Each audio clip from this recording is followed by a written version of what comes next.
Kesultanan Banten merupakan kerajaan Islam yang pernah berdiri dan berjaya di ujung barat Pulau Jawa, yaitu di Provinsi Banten saat ini.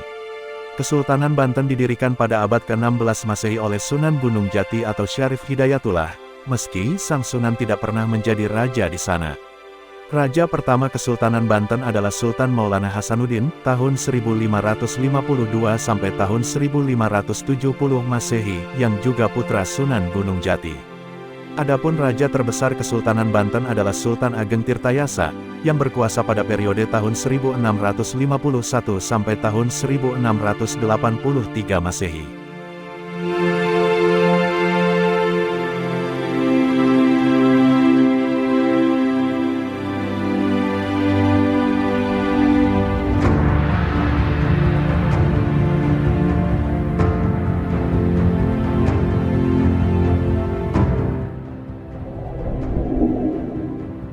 Kesultanan Banten berdiri sebagai manifestasi dari penyebaran Islam dan kemenangan pasukan Demak mengusir Portugis dari Sunda Kelapa.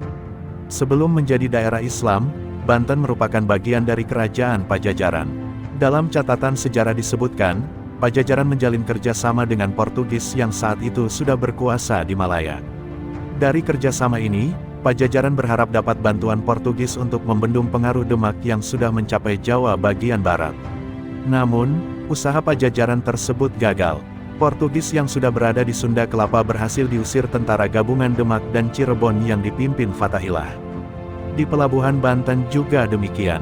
Belum sempat Portugis bercokol di pelabuhan itu, Sunan Gunung Jati keburu menguasainya dari Pajajaran.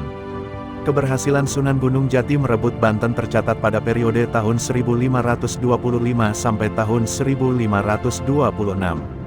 Sunan Gunung Jati kemudian menetap beberapa saat di Banten dan membentuk suatu pemerintahan. Pada tahun 1552, Sunan Gunung Jati memilih kembali ke Cirebon, dan kekuasaan Banten diserahkan kepada anaknya, Maulana Hasanuddin.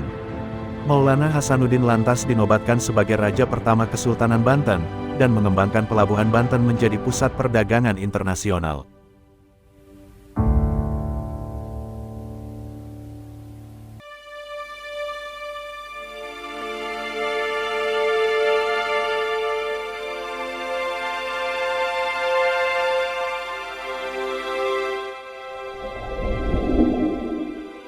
Lambat laun Banten menjelma menjadi pusat perdagangan besar yang melibatkan pedagang-pedagang dari mancanegara. Komoditas utama Kesultanan Banten adalah lada, yang menjadi primadona dalam perdagangan pada zaman itu. Kesultanan Banten sendiri mencapai puncak kejayaannya saat diperintah oleh Sultan Ageng Tirtayasa tahun 1651 sampai tahun 1683. Sultan Ageng mengembangkan wilayah Kesultanan Banten hingga hampir separuh Jawa Barat, Selat Sunda, hingga Lampung. Pelabuhan Banten sangat diminati pedagang pada saat itu. Pasalnya, Kesultanan Banten tidak menerapkan monopoli, sehingga perdagangan bisa berlangsung secara terbuka. Selain perdagangan, Banten juga menjadi daerah yang inklusif bagi semua golongan. Meskipun diperintah dengan sistem Islam, namun kebebasan beragama sangat terjamin di Banten. Bahkan pada tahun 1673, dibangun sebuah kelenteng di pelabuhan Banten sebagai simbol kebebasan beragama. Kemajuan Banten ini menarik perhatian kekuatan besar saat itu, seperti Portugis, Spanyol, hingga Belanda. Menurut Ayam Utriza Yakin, 2008, kemajuan Banten membuat Cornelis de Houtman pada 1596 menggambarkannya sebagai Amsterdam van Java atau Amsterdamnya Pulau Jawa.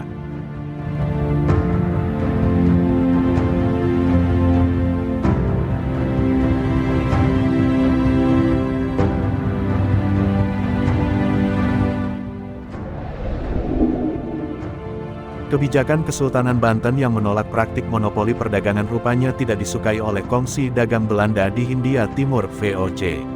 Terlebih, Sultan Ageng terlihat sangat keras menentang VOC. Konon, berulang kali VOC melobi sang Sultan agar dapat mendirikan perwakilan di pelabuhan Banten. Namun, permohonan tersebut selalu mendapatkan penolakan dari Sultan Ageng. Sultan Ageng kemudian menyerahkan tampuk kekuasaan kepada putranya, Sultan Debu Nasar Abdul Qohar atau yang dikenal dengan Sultan Haji. Sultan Haji berbeda dengan ayahnya. Dia cenderung lunak terhadap VOC. Hal itu dimanfaatkan oleh VOC untuk mengadu domba antara ayah dan anak ini. Memasuki tahun 1680, pecah perselisihan antara Sultan Ageng dan Sultan Haji. Perang saudara pun tidak terelakkan. Sultan Ageng yang merasa putranya sudah menyeleweng menyerang dan mengambil alih istana kesultanan. Sultan Haji yang mengalami kekalahan tidak tinggal diam. Dia berusaha untuk mendapatkan bantuan baik dari VOC hingga kerajaan Inggris. Selang 2 tahun, Sultan Haji yang mendapat dukungan penuh VOC melancarkan serangan balik. Istana kesultanan berhasil direbut, sehingga Sultan Ageng dan putra-putra lainnya yang setia harus mengungsi ke pedalaman.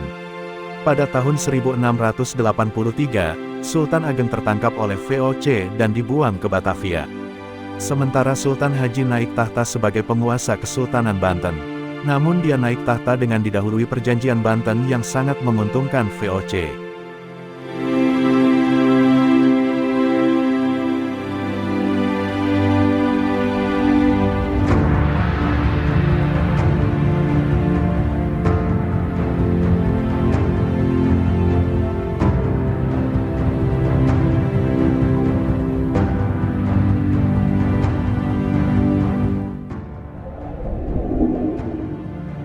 Sejak saat itu, Kesultanan Banten sepenuhnya berada dalam kontrol VOC maupun Belanda. Sebab runtuhnya Kesultanan Banten dimulai pada awal abad ke-19, saat Nusantara diduduki oleh Gubernur Jenderal Hindia Belanda, Herman Willem Daendels. Daendels saat itu menginisiasi pembangunan jalan raya pos yang membentang sepanjang Pulau Jawa. Saat itu, Daendels memerintahkan Sultan Banten untuk memindah pusat kerajaan ke daerah Anyer dan menyiapkan tenaga kerja untuk pembangunan jalan. Namun permintaan itu ditolak Sultan. Akibatnya Daendels menurunkan pasukan untuk membombardir Istana Surosowan sebagai pusat Kesultanan Banten. Sultan Banten saat itu ditangkap dan diasingkan ke Batavia. Pada 1808, Daendels mengumumkan bahwa Kesultanan Banten menjadi bagian dari wilayah Hindia Belanda. Pada tahun 1813, kolonial Inggris berkuasa saat itu resmi menghapus Kesultanan Banten. Sultan Muhammad bin Muhammad Muhyiddin Zainusalihin diturunkan paksa dari tahtanya. Beberapa peninggalan Kesultanan Banten antara lain Masjid Agung Banten, Masjid Kasunyatan, Benteng Keraton Surosowan, Masjid Pecinan, dan Benteng Spilvek.